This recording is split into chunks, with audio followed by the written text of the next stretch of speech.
love thy neighborhood. Okay, cool. Oh, definitely. Awesome. Discipleship and missions for modern times.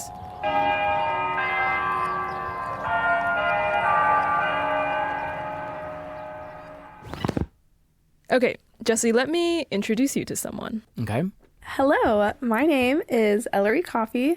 That's Ellery. That's Lachlan's daughter. Right. Ellery Coffey is the daughter of Lachlan Coffey. And I'm Lachlan Coffey. Every episode, we hear stories of social action and Christian community. Lachlan has co-hosted quite a few episodes of the LTN podcast. Right. He's made some appearances. So a couple weeks ago, I gave Ellery a portable audio recorder. And one of the questions I told her to ask her friends and her classmates was, what were you like in middle school? What a good question. Here's what they said.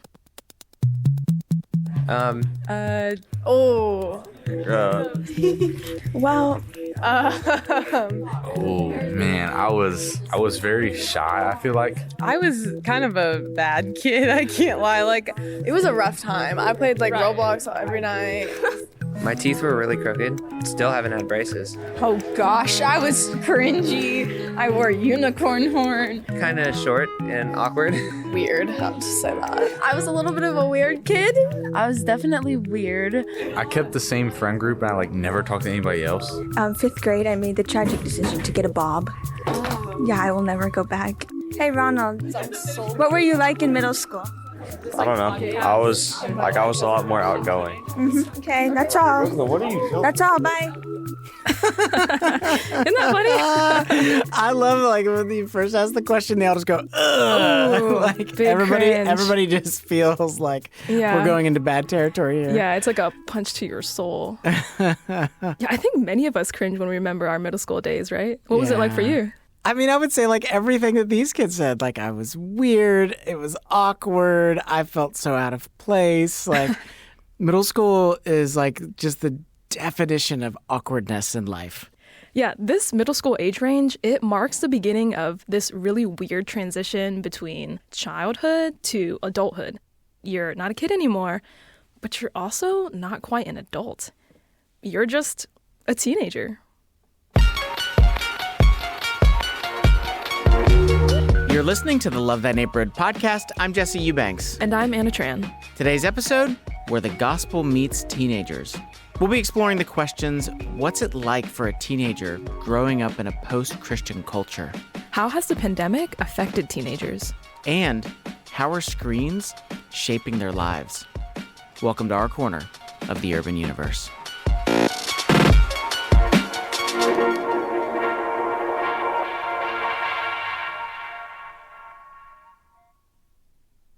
Okay, Jesse, it's old news that religious affiliation in the U.S. has decreased significantly over the previous decades, right? Yeah, I heard this before. 2022 study from Pew Research. Okay, in the 1970s, only 5% of people surveyed identified as religiously unaffiliated, compared to 2021, where 29% consider themselves unaffiliated. So that's a 24% increase in just 50 years. That's pretty significant. And at the same time, in a different survey from Pew, it said that U.S. teens are less likely to rate religion as a priority in their lives compared to their parents, who also took the survey. And this trend is something that many media outlets are picking up on. Data shows that more and more young people are leaving organized religion each year. I think it shows how the grip of faith has loosened over time and how organized religion itself is no longer seen as useful for young people whose lives have been upended by conservative beliefs. When I hear that, I sometimes feel pretty discouraged each time I hear about those trends. I think about teenagers that I know and wonder if they're also on that same trajectory of, rejecting God or religion not really being a big part of their lives. Well, listen, I get that, but I think we need to slow our roll because when we look in the Bible, we clearly see that God loves teenagers and he has a vision for their lives. So in the book of 1 Samuel, God sends a prophet to anoint a teenager named David, and he's going to become the future king of Israel. So David goes on, he defeats Goliath, the enemy of the Israelites, and it's estimated that David was around 16 when all of this happened. Oh, gosh. The only thing I remember being worried about was like marching band competitions or something. Yeah, I was just trying to get my driver's license, Right. And then, of course, fast forward and we come across Mary, the mother of Jesus. Scholars estimate that she was around 15 years old when she gave birth to Jesus. That's just wild. Yeah. I mean, just imagine God giving a teenager the responsibility to raise a child who's destined to save the world from sin. Yeah, I really struggle to imagine, there's a lot of 15-year-old girls that are like, yeah, sign me up. Right. Okay, so it's not common these days for teenagers to slay giants in war or give birth to the Messiah. But I do believe that God engages directly with teenagers today. And in particular, a lot of teenagers who are growing up in this post-Christian culture. So when you say post-Christian culture, what do you mean? Okay, so the definition that I'm working with is that it's an environment where Christianity has stopped being the main religion. Yeah, that's what I've heard as well. And I've also heard that in post-Christian cultures, there's a sense in which the culture is only taking forward aspects of the Christian faith that they prefer, that they enjoy, they appreciate, but that there's a lot in this new emerging culture that's reacting against the Christian faith that came before it. Yeah, so that means that Christian faith and Christianity would have been, popular, highly valued before this era. Yeah, but then now it's being looked down on in some way. Okay, gotcha. So to help us work through this, I'm going to bring us back to Ellery, who we heard from earlier. Mom, what do we do every single Wednesday night at promptly 8 p.m.? Not at promptly 8. What do you... Answer the question. Oh, yeah. Survivor. Survivor. Okay, so Ellery, she's a junior in high school. The other voice you just heard was Ellery's mom. Ellery grew up in a Christian home. Both parents are Christian, and it was honestly pretty easy to accept all those beliefs about Christianity that her parents taught her, because she really trusted them. But that took a quick turn in 6th grade when she started having these conscious questions about the faith she grew up learning about, which was pretty concerning for her. I was so afraid that I was living out my parents' faith of oh, my parents are Christian, now I have to be Christian. And I'm like, okay, well, do I actually believe that? So Ellery has her 6th grade midlife crisis, and eventually, by the time she was in middle school, she came to accept Jesus for herself. I am definitely Christian. This is a part of me. And so it's important to note that Ellery, she goes to public school, and for Ellery's parents, that was an intentional decision. Okay, yeah. I mean, public school, really diverse, not only Christian families, lots of worldviews. Right. So Ellery has gone from a childhood where she's surrounded by all these Christian influences. She then chooses to follow Jesus for herself as she enters middle school. And now, as she's in high school, where there's so many diverse influences all around her, what's it like navigating this world outside of her Christian bubble? Well, like I said, a few weeks ago, I had Ellery bring an audio recorder with her into school to record some of her life. I'm embarrassed to take this around school, but we'll see what happens. Okay, here we go. This is a snapshot into Ellery's world, navigating her teenage life as a Christian. Good morning. It is Monday morning, too early. Like any typical school day, after she wakes up and gets to school, Ellery goes from one class, Currently in our Spanish class right now, Jesus es magnifica, to another class. I'm Aubrey. We're in English. Yeah, we just did our space cat and turned in our homework. To another class. Yeah, and then you take the derivative of the inside functions, then it'd be 4x cubed minus 32x. And, all these classes are pretty routine. But at the same time, there are moments where it's very obvious that Ellery's beliefs are at odds with the beliefs of her classmates all around her. For example, in my 5th period, we were talking about abortions and we were asked our opinions, and I had spoken my thoughts on it, said that I didn't think that we should get abortions. And so after Ellery spoke, one of her classmates actually responded to her in front of the whole class. Very passionate. It was like, you don't know anything you're talking about, and you hate women. And of course, this really caught Ellery off guard. But I was like, I'm so sorry. I don't know what you want me to say back. So her classmate finishes expressing her opinions, and class continues on as normal. So this might seem like a small situation, but it's interactions like that between peers where Ellery sees in real time how others respond to her beliefs. And she's not ignorant of the stereotypes that come alongside with being a Christian. When I want to voice an opinion, I am like put in this like box of Christianity as like an old white evangelical guy. And at this age, she's navigating a lot of normal things a teenage girl cares about. Wanting to be accepted by her friends, receiving positive affirmation from her peers. I can see how being put in this stereotypical white American Christian box just feels like she's being misrepresented. I am the biggest people pleaser you will ever meet. And so I'm like, I don't want to hurt anyone's feelings. And what if they hate me if I say anything? So from talking with Ellery, it seems like a pretty normal thing for her to make almost like these social calculations when it comes to her faith and her social life. I mean, yeah, that makes sense. Like, you misstep in high school and the consequences will haunt you for a long time. Yeah. And, you know, having a minority opinion in high school is very risky. But, you know, as the school day goes on, Ellery makes it to lunch. Yeah. Steals our seats again. Agreed. We keep getting our seats stolen. There's the typical lunchroom chatter, like complaining about classes. We had to read 50 freaking pages for stupid English.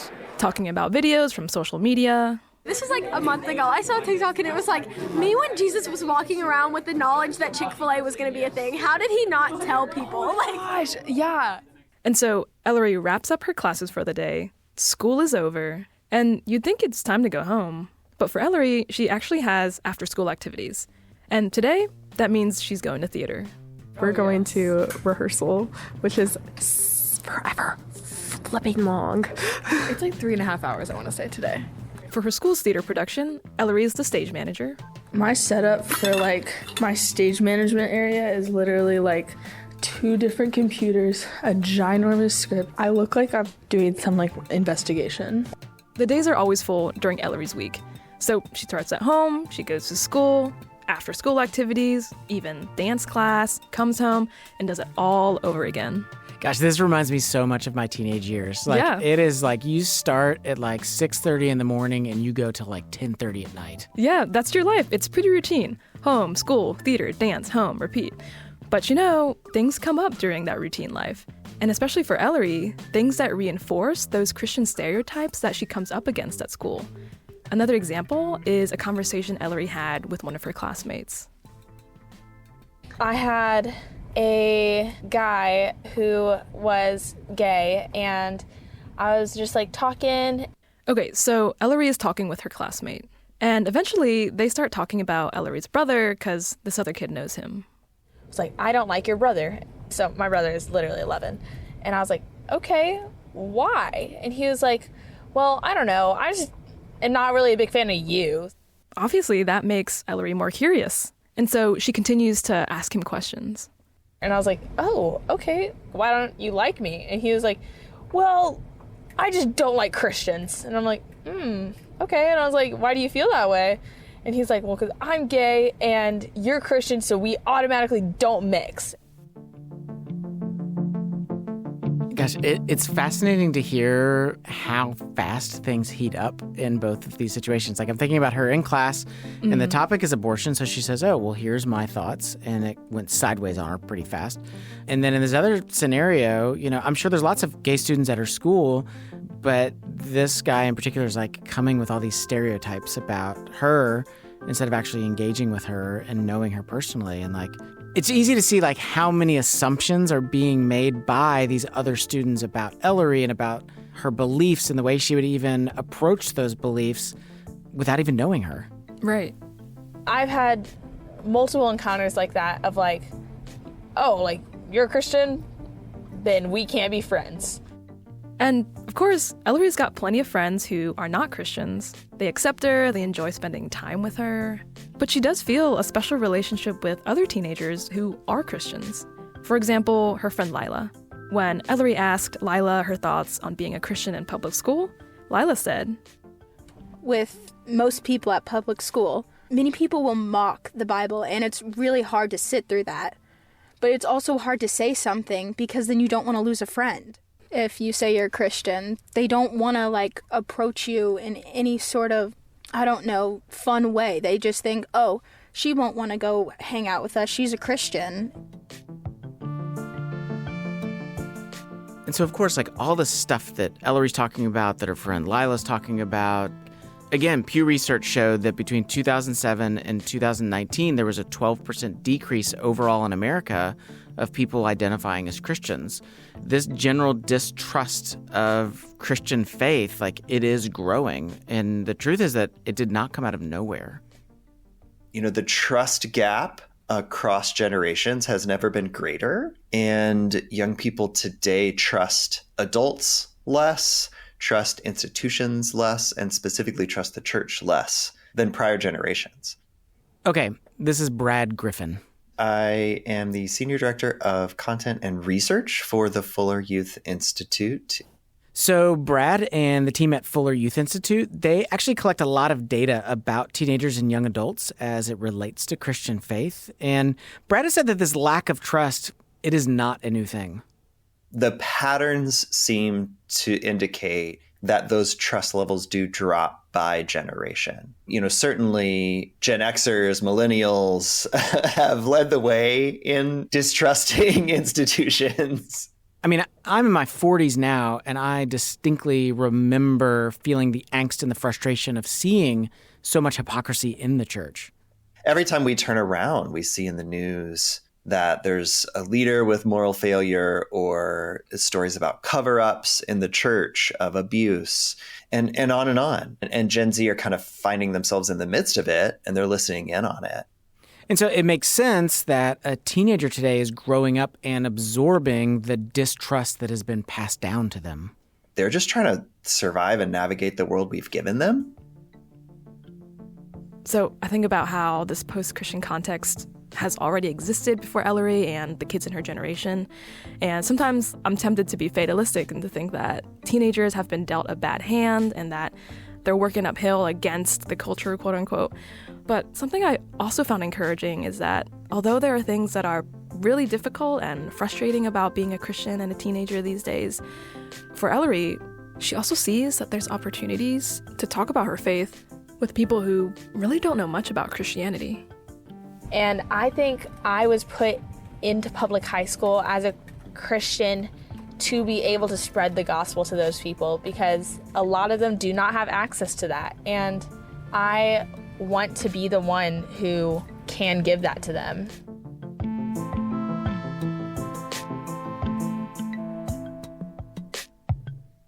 Okay, so that is a look behind the scenes of a teenager today. So there's another angle we need to look at. How did a global pandemic affect the lives of these teenagers? There was this point where I texted all my friends at the time, and I was like, can you tell me what I did wrong so I can fix it? Stay with us. Love That Neighborhood podcast, Jesse Eubanks. Anna Tran, today's episode, where the gospel meets teenagers. We've just heard the story of Ellery Coffey, a 16-year-old junior in high school. She's a Christian. And Anna just gave us a snapshot of what it's like for Ellery navigating life in a post-Christian context. Right. And while a post-Christian context may not be something every teenager can relate to, a global pandemic is definitely relatable.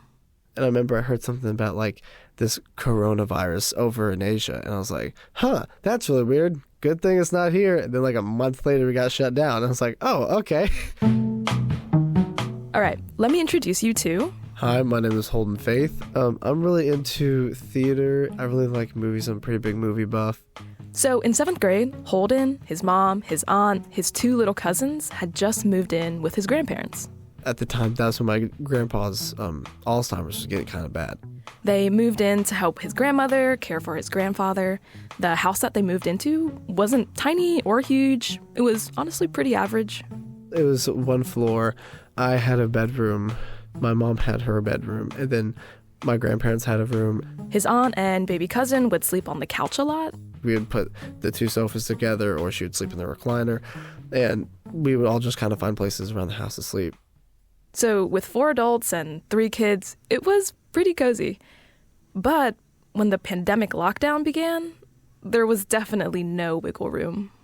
It got stressful, just because at least once a week, someone would get annoyed or ticked off with somebody else. So Holden goes into 8th grade with everything completely online. He's trying to do schoolwork from his bedroom. He's trying to keep up with his friends through FaceTime.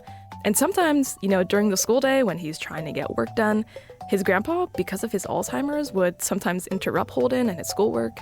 He didn't know what he was really doing. He would walk in whenever I was doing school every now and then, and I would help him back to the living room. My mom was doing meets with her students online because she teaches 2nd grade.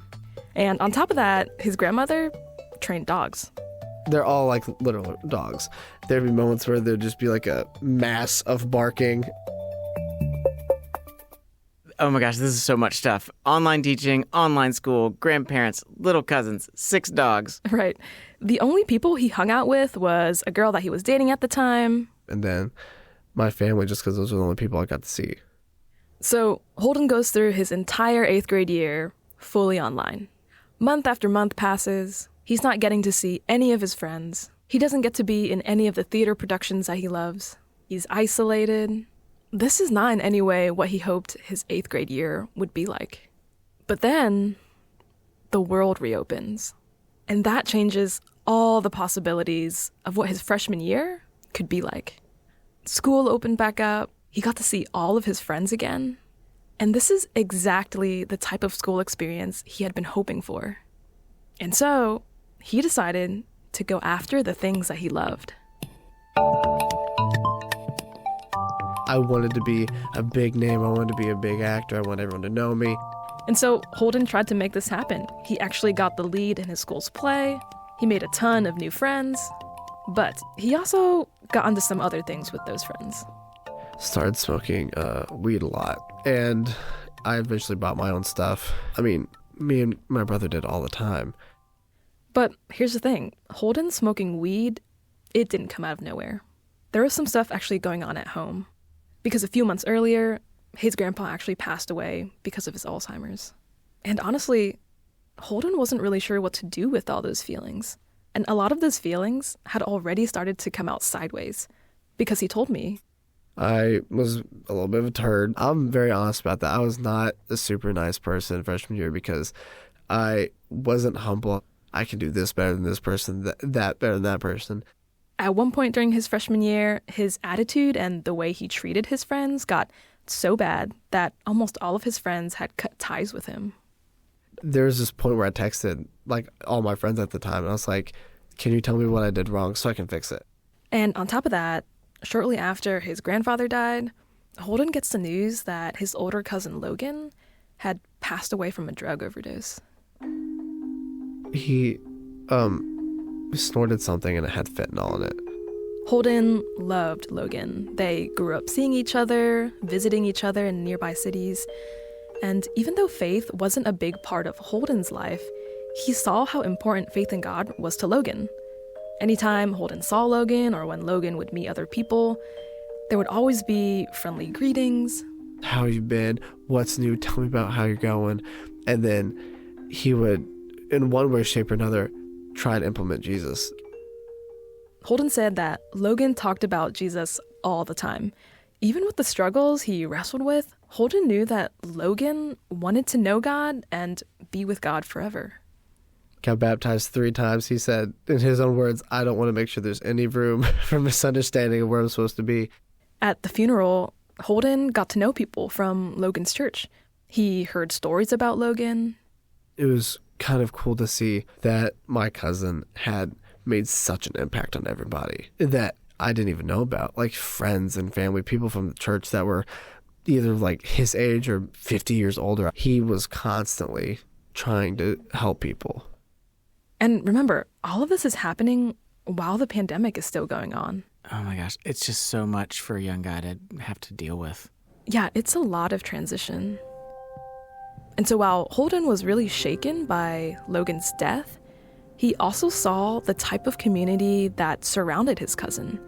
People who deeply cared for him despite the struggles that Logan faced. He saw how deeply committed Logan was to his faith and to his community, and how his community were committed to Logan, this actually made Holden open to something new. And that new thing was going to a summer church camp with a friend. He would constantly text me, hey, sign up for camp. Hey, sign up for camp yet? Hey, you want to do camp? And so I was like, fine, I'll do camp. And so Holden goes to this summer camp, not really expecting much.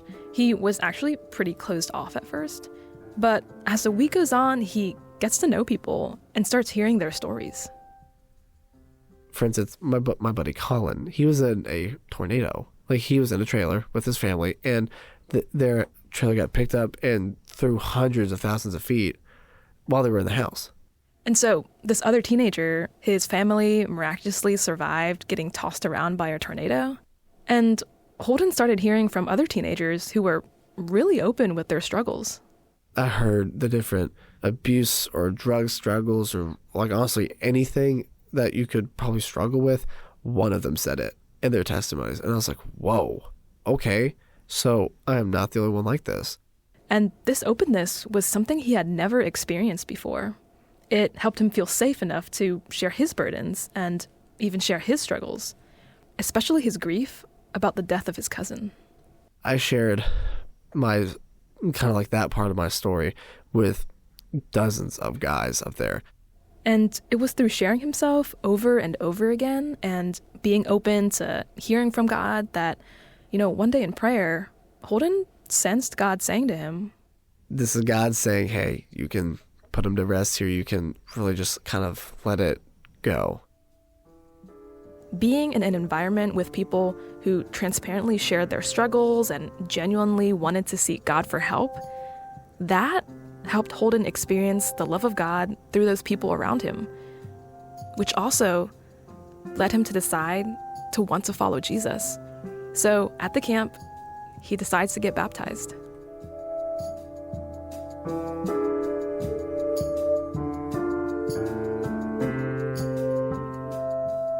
Yeah, so would Holden say that he's now a Christian? For sure, he would say that. But then something really interesting happened. I wanted to ask Holden about his beliefs now that he's a Christian. And so I tried asking about Jesus and, more like an explicit gospel message, but he actually pivoted over to something else. For me personally, like I said before, I'm a really big music guy. So whenever we do worship, I really enjoy it because I like getting to sing at the top of my lungs, and I'm just hearing this mass of people in this room I'm in, and we're all singing about the same thing. And then he started talking about sharing his faith with other people. I really enjoy sharing my life with them, with whatever we're talking about that day. And I gotta admit, I wasn't really satisfied with those answers. They felt a little bit shallow, and I was hoping for him to say something like, Jesus saved me from sin, and now I don't have to, live in captivity over Satan and stuff. You were looking for some good theologically grounded words. The reality is that for Holden, he's young and he's learning all of this for the first time. And it's probably not fair to expect him to have it all worked out yet. No, absolutely not. For Holden, it seems like he has this real hunger for connection. Yeah, and I don't think that he's the only one that has that hunger. There was an article that came out in Christianity Today not long ago that showed there are tons of Christian institutions, colleges, universities, that are having record enrollment in their freshman classes. Okay, so how much of an increase are they seeing? Yeah, some of these schools are saying 20% or more, and that's a pretty huge number when you think that there are hundreds or thousands of students coming in as freshmen. Okay, so a lot of people are enrolling. Why do they think that people are coming in so quickly? Yeah, here, let me actually just read from the article for you. So prospective students are drawn to the community at small Christian schools. The incoming class suffered through the social isolation imposed on them through the pandemic in high school and are now looking for deep connections in college. They place a high value on the very thing that evangelical institutions have always offered: discipleship, relationships, and a place to grow. That makes sense. Deep connection is something that's a big part of Holden's story.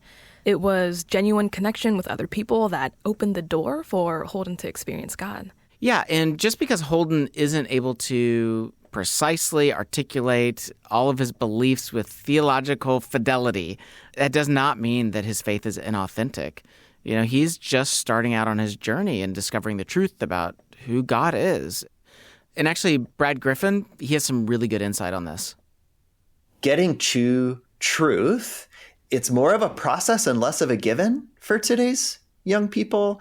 And I think for adults to be unafraid of helping young people engage where they are, what they're taking in, and to walk with them faithfully through that, and to ask, well, what might Scripture say? What might Jesus do if Jesus were walking among us today? Being faithful to that process, it is so much more appealing to young people than sort of dictating, here's the truth, and we need to attack all forms of untruth. Yeah, I think there's something to be said about honoring the process. You know, Holden has just begun this process of learning about the truth with the help of other Christians. Okay, so if we've got this really beautiful picture of all of these Gen Z Christians that are saying, we want community, the pandemic has actually opened us up to pursuing faith in God. What if there's another threat out there? What if there's something in their pocket that actually threatens to take that away from them? And we're going to talk about that when we come back.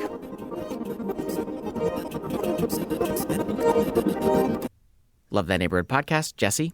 Anna? Before the break, we heard the story of Holden Faith, a 16-year-old junior in high school who, after a lot of life transitions, has just become a Christian.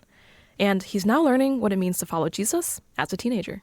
And of course, if we are going to talk about teenagers, there's a whole other thing that we've got to talk about, and that is the relationship between teenagers and technology. Broadly speaking, most of the time when we hear those two topics talked about together, it revolves around screen time. And a third of parents and teens say they argue daily about screen time. Attention span. Attention is taken away from face-to-face interactions, and it's given over to a device. Mental health. Rates have risen up to 1 in every 4 suffering from clinical depression, and 1 in every 5 suffering from clinical anxiety. It seems that technology is this ever-present threat to today's teenagers, which is why this one teenager... Hi there, I'm Amy Crouch. ...decided to do something about it. Okay, so Amy is in her early 20s now, but just a few years ago, she was still a teenager. One thing to know about Amy is that her dad is an author, a guy named Andy Crouch. He has written a ton of different books, but in 2017 specifically, he published a book called The Tech Wise Family. It was all about making wise decisions around technology usage. And at the time, Amy was 17, she was in high school, and her dad actually asked her if she would write the foreword to the book. So she writes the foreword, the book comes out, and it starts picking up a ton of steam. And as it did, Amy started to notice that so much of the conversation around technology is directed at parents. I wasn't seeing people speaking to my generation with kind of honesty and curiosity and gentleness instead of like finger wagging and saying, you guys are screen zombies and you need to fix things. And because she saw this need that, hey, there needs to be a book out there that actually directly helps teenagers have healthier relationships with technology, somebody needs to write that. And she thought maybe she should be the one to do that. But before she could even kind of get her brain around, okay, what habits should we exactly be encouraging teenagers toward, she first needed to understand the scope of the problem, and that is all about data. And so there's this question, where am I going to get all of this data? And thankfully, because her dad had just written this book, Amy had access to a ton of data. And part of that data, it revolved around young people 13 to 21, so mostly teenagers, ask them all kinds of questions around their relationship with technology. And what she found was not encouraging. I vividly remember seeing the data for the first time because it was so discouraging. The numbers that stood out to me most were the comparisons between higher tech users and lower tech users. So we partitioned out those with unusually high amounts of screen time, those with average amounts of screen time, and those with lower amounts of screen time. And the correlation between higher screen time and poorer mental health is astronomical. Now, obviously, you can't just look at those two things alone and go, okay, that's causation. But what was becoming apparent was there is some sort of relationship between bad mental health and lots of screen usage. It is really sad and frustrating to see that teens with really poor mental health are turning to screens, and that there's a relationship between their device use and their struggles with their mental health. And from all this data, Amy was actually able to narrow the whole thing down into two categories that are real challenges for her generation. I think you can sum up the sort of attitude of this group to technology with two words: distraction and loneliness. Ultimately, what technology is really good at is giving us something so interesting and compelling that we're distracted from the other things we want to do, and dividing us from the people that we care about. That is pretty representative of what my generation sees as the challenges of technology. So Amy takes all of this stuff that she's been thinking through and she begins working on drafts of her book. You know, what would be solutions to this huge issue of disconnection and distraction that teenagers are dealing with on a daily basis? She's processing all of this with her dad, and they end up talking about... Dad and I have this sense that people think they have to live on default mode. Like, our devices push us towards a specific default way of living: distracted, disconnected, insecure, etc. And in the midst of all that conversation, she has this moment where she realizes, you know, there's really one fundamental question that we need to be asking. What if you don't have to live that way? We don't have to compare ourselves. We don't have to be distracted. We don't have to be disconnected. What if you can live a different way? Okay, so just one example of this is how social media amplifies the age-old struggle of comparison. The ability we have to see so many people who are living lives that seem so much better and more beautiful than ours is really devastating to our sense of self and our mental health. So for each chapter, Amy decided to address a pain point of technology like boredom, exhaustion, disconnectedness, and at the end of each chapter, offer practical but non-prescriptive ways a teenager can push back against all of those things. Oh, that sounds pretty cool. Do you have examples of that? Okay, so her book has so many tips that we could never even begin to touch all of them, but here's just a couple to give you an idea. Okay, first problem, disconnectedness. Here is Amy's tip for that. Think about which technology helps you connect most with people and which ones isolate you. So figure out the physical locations where you spend most of your time. Then you want to think about, how can I shape this space so that technology doesn't actually draw me away from people? Strategies can include things like charging devices outside of your bedroom. If your TV is in the center of your home, think about moving it to a decentralized space. And keep non-tech activities readily available. If you're into music, keep musical instruments nearby. If you're into drawing, keep notebooks nearby. She also challenges readers to rethink the use of technology as primarily a solo activity. So, do you enjoy watching movies? Have some friends over to watch it with you.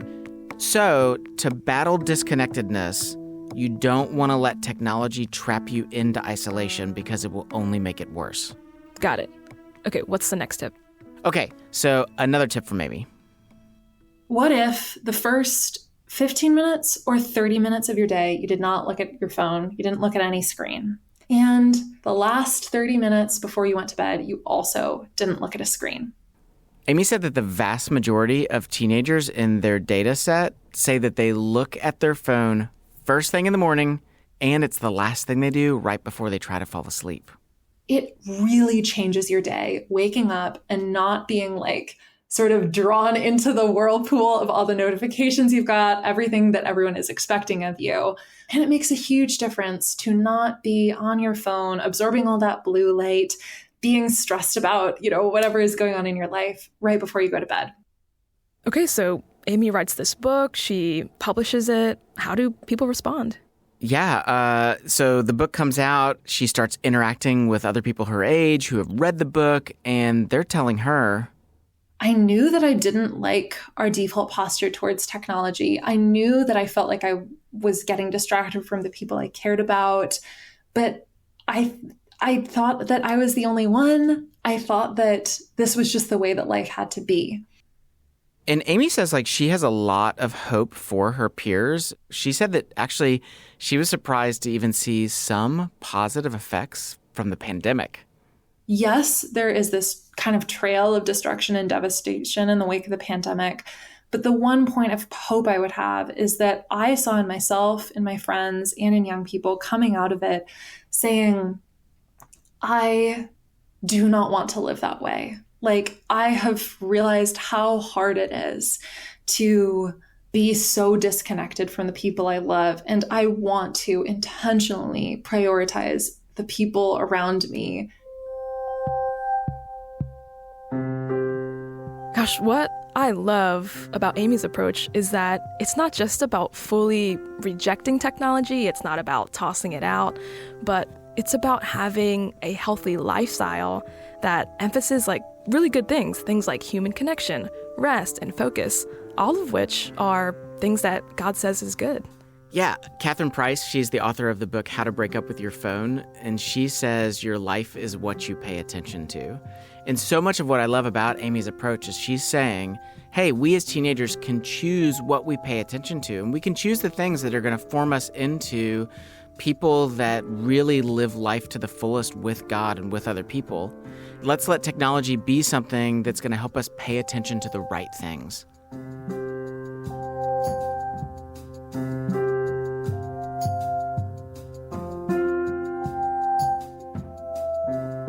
So, what do we do with all this? The reality is every generation faces its struggles, its battles, its hardships, its particular moment in time and culture. And this generation, like the ones that have come before it, have their own set of struggles. But as always, Jesus is with you. Jesus is with you with whatever it is that you're going through in the particularities of your day-to-day life. And his gospel will always be good news, no matter what your scenario is. And what's so good about the gospel is that it's dynamic. It speaks good news to particular people in our particular moment of need. And that is also true for Gen Z. What's good news to the 16-year-old right now? Good news might sound like you are enough. You're trying really hard and you're struggling to measure up and to figure all these things out. And you know what? God says that you are made in the image of God. And I think figuring out where the good news meets us in our particular moments is so important for coming alongside young people. And I would say, even to use the word evangelism here, it is proclaiming good news to a young person to tell them they're made in the image of God. That is an inroad to the gospel, and it might meet a young person at a very particular moment when they feel pressed down and unworthy and like they don't measure up.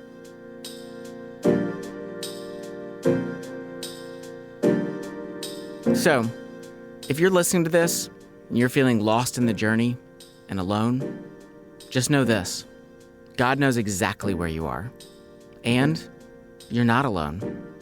There's a family of believers eager to come alongside you and walk with you through this journey.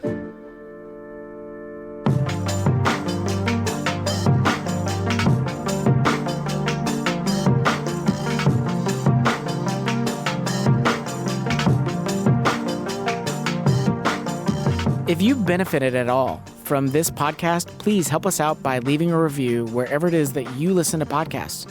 Your review will help other people discover our show.